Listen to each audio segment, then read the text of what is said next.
Assalamualaikum warahmatullahi wabarakatuh. Kita lanjut lagi dengan pembahasan mesin ini yang Crispo ini.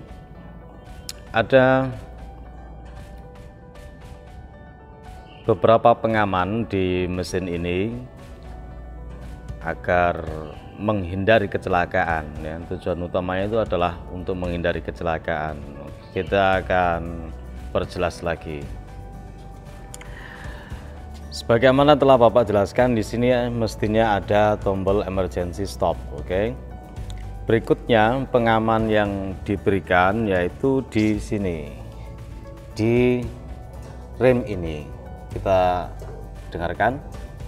Ketika ini diinjak, dia memutus aliran listrik, ya. Dia memutus aliran listrik. Jadi itu ketika remnya itu diinjak, aliran listriknya ini terputus. Switchnya itu ada di sini kan. Ini kalau kita buka di sebelah sini ya, kita buka, kita akan menemukan switch ini ya. Jadi ini berhubungan dengan rem sana ini. Jadi ketika remnya ini diinjak, ditarik begini untuk stang ini, kalau diinjak dia akan turun, maka dia akan melepas ini ya.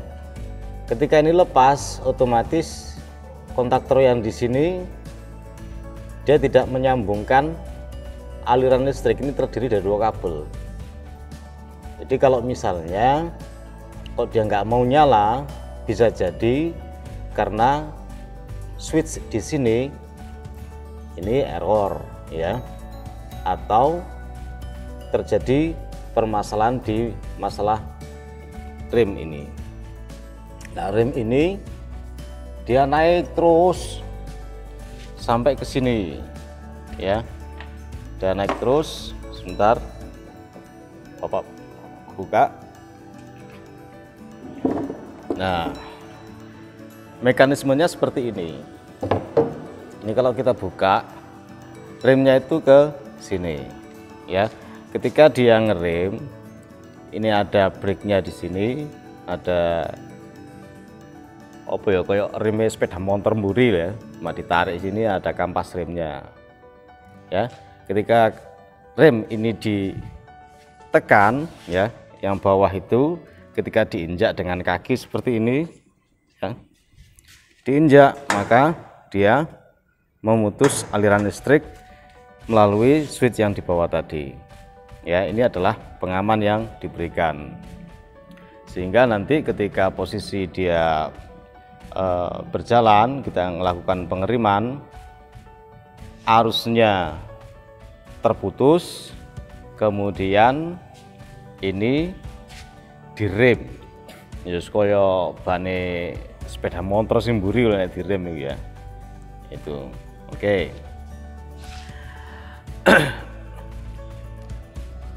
Lanjut lagi, kita memahami mesin ini ya. Di video awal Bapak sampaikan ada kontaktor yang di belakang sini. Ini Bapak buka, kita biar sedikit memahami mesin ini ya. Oke, sebentar.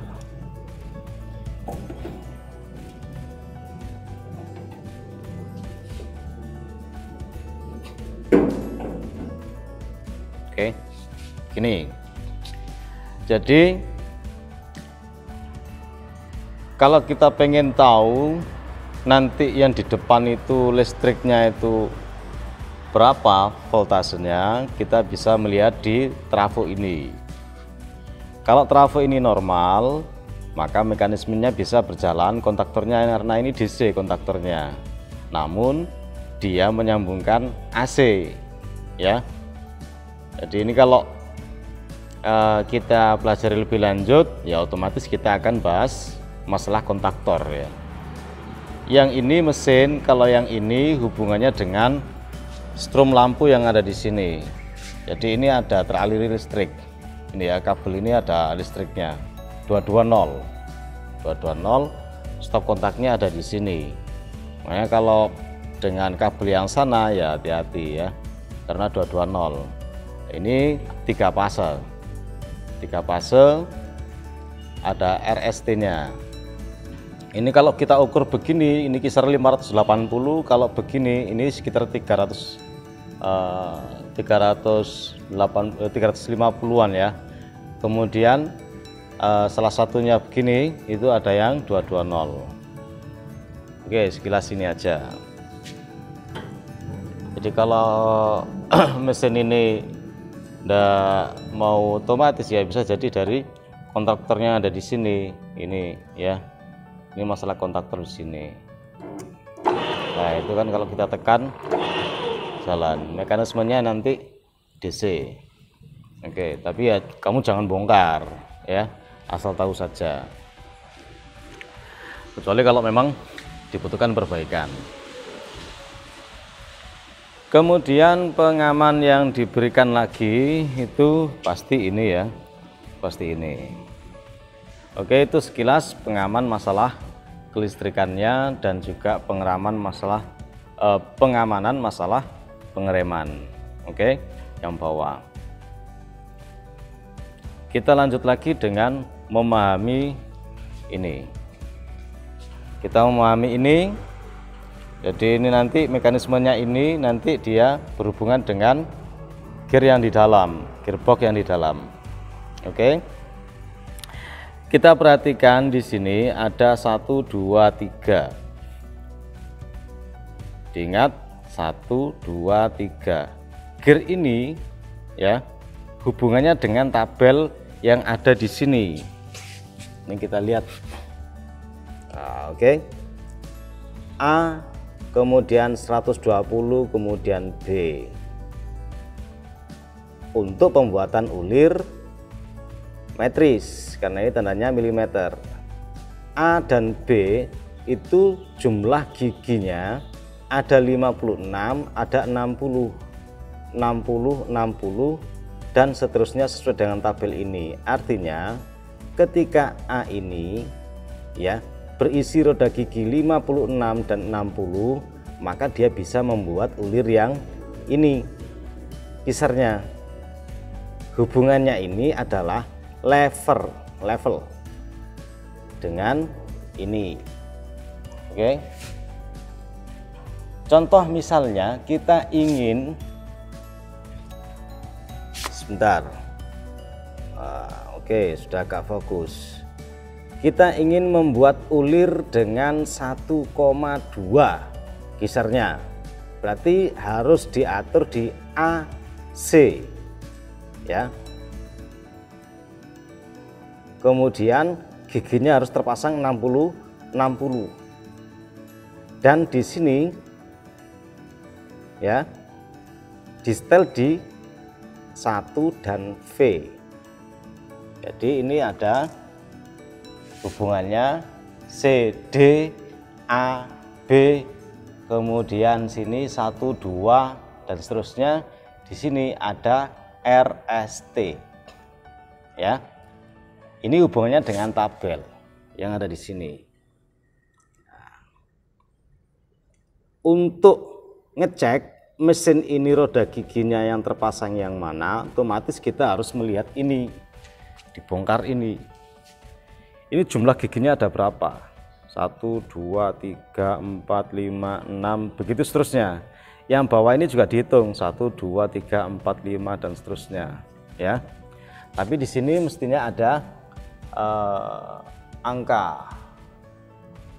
Oke, ini kelihatan ya. Nah, ini angkanya 60 ya. 60 di sini terpasang juga 60.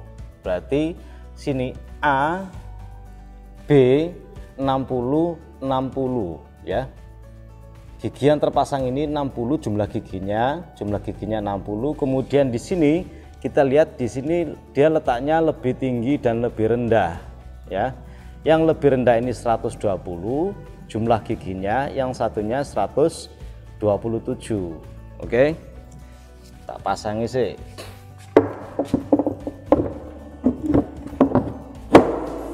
Oke, tak pasangi sih tadi itu ya.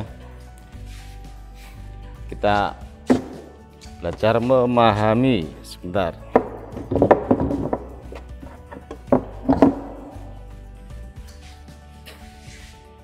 pelan nggih tangan siji soalnya. Oke. Hubungannya tadi gigi yang terpasang A dan B, kemudian 120 tadi yang jumlah giginya agak kecil, kemudian yang satunya 127 ya. A dan B ini yang terpasang sesuai dengan urutan tadi. Maka kalau 60-60 tadi yang terpasang, dia bisa mengerjakan yang ini di baris 60 ini. Oke. Jadi karena terpasang 60-60, dia bisa untuk ulir dengan kisar 6, dengan kisar 3, 1,5 dan seterusnya sesuai dengan tabel. Bapak ulangi lagi. Untuk mengetahui mesin ini atau mesin yang lain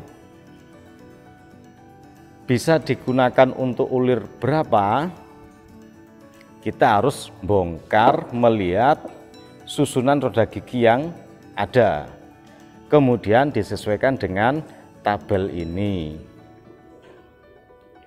Ketika tadi terpasang 60-60 dan ini 120, maka dia bisa digunakan untuk tabel 60-60 AB-nya. Nah, ini 1,4, 0,7 kisarnya ini ya.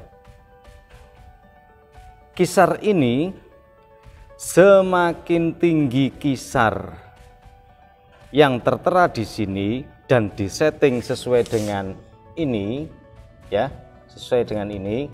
Contoh misalnya di sini Bapak pasang 0,7, 60-60 3S, kemudian BC ini dirubah 3 begini, kemudian ini dirubah S seperti ini, kemudian BC ya, ini BC, maka dia kisarnya 0,7. hubungannya dengan ini, gerakannya akan nanti lebih lambat. Jadi batang yang ini, transporter yang ini, yang tengah, gerakannya akan lebih lambat, perputarannya akan lebih lambat. Kalau perputarannya ini lebih lambat, kalau kita gunakan otomatisnya ini ya, otomatis untuk pembubutannya, maka dia akan semakin halus. Oke, bisa dipahami? Jadi kalau pengen bobot otomatis dan hasilnya lebih halus untuk finishing, maka di sini juga di setel sesuai dengan gear yang terpasang AB tadi dengan angka yang paling kecil kisarnya. Kalau pengasaran roughing, maka kita pakai yang agak tinggi, misalnya yang untuk ini karena 60-60, kita bisa pilih di sini 3,0 misalnya, maka dia akan gerakan ini ya, dia akan berpengaruh di sini, gerakannya ini akan gerakannya lebih cepat, otomatis hasilnya nanti kasar, tapi dia berguna untuk pengasaran atau menghabiskan bahan terlebih dahulu ya. Jadi semoga penjelasan Bapak ini bisa dipahami ya. Ya semoga-moga ya. Kalau enggak jelas bisa ditanyakan di kolom komentar. Sekali lagi Bapak ulang-ulang karena ini penting ya, sangat penting. Jangan sampai kita nggak bisa nyeting ini. Bapak ulangi lagi, kalau untuk membobot kasar gerakannya pahat itu seperti ini, cepat, digunakan untuk menghabiskan bahan, dan kita pengen otomatis, kita tidak ingin memutar ini dengan manual, dia akan bergerak sendiri, maka pilih pitch yang lebih besar di sini ya. Kalau pengen halus dan digunakan untuk finishing waktu bobot ya, waktu bobot ini agar dia bergerak perlahan begini, set pelan banget, maka gunakan pitch yang kecil. Besar kecilnya pitch yang bisa dipakai di mesin itu tergantung dari roda gigi yang kita bongkar tadi, terpasang A-nya berapa, B-nya berapa, kemudian kita cocokkan dengan sini. Jadi misalnya gearnya A itu jumlah giginya 30, kemudian B-nya 60 yang bawah tadi, dan yang digunakan itu adalah 120 jumlah giginya, maka dia bisa mengerjakan untuk pitch yang ini. Oke, semoga ini bisa dipahami ya. Contoh kita ingin bikin ulir dengan kisar 1,2, maka kita harus melihat di sini dia harus terpasang gear A 60, gear B-nya 60, di gear yang besar 120. Kemudian kita cocokkan dengan BC dan 1V. BC kita lihat di sini. BC, kemudian ini dirubah menjadi 1V. Oke. Agak panjang durasinya untuk menjelaskan ini, tapi semoga kamu bisa memahami. Yang penting itu bisa memahami dulu, karena ini penting ya. Karena ini penting. Kalau misalnya kita sudah memahami tabel dan memahami gigi yang terpasang di belakang sana, insya Allah nanti kita bobot otomatis itu enak. Kemudian bikin ulir itu juga enak, bisa ya. Lebih jelasnya insya Allah akan kita praktekkan secara langsung, sambil nanti kita jelaskan sedikit-sedikit. Semoga dengan seperti itu kamu bisa praktek dengan baik dan benar dan aman, terutama ya, aman mesinnya, aman orangnya, aman benda kerjanya. Semoga kita semuanya sehat walafiat, amin. Assalamualaikum warahmatullahi wabarakatuh. Terima kasih telah menonton video ini, oke.